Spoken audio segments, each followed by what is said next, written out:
У кожного народу є дати, які викликають біль у народній пам'яті. Для кримських татар такою датою є 18 травня 1944 року. Здавалося б, треба жити і радіти, що нарешті Крим звільнено від окупантів, чекати завершення війни, відбудовувати зруйновані міста та ростити квітучі сади. Та не судилося.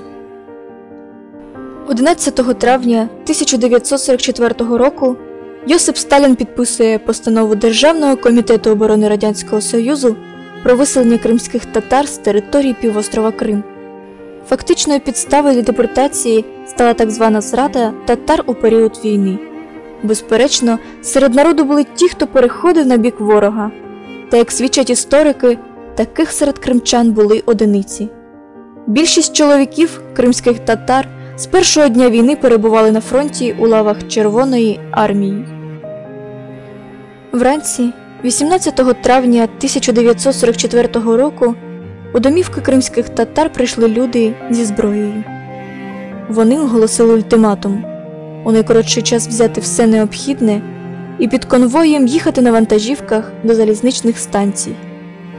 Тих, хто чинив опір, за свідченнями очевидців, розстрілювали на місці. Нажаханих людей на залізниці загнали у товарні вагони і повезли до Сибіру і Середньої Азії.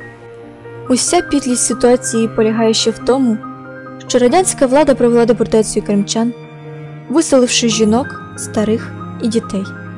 Поки їхні чоловіки, перебуваючи на фронтах війни, звільняли від нацистів решту території Радянського Союзу та країн Східної Європи і не могли захистити свої родини від свавілля сталінського режиму.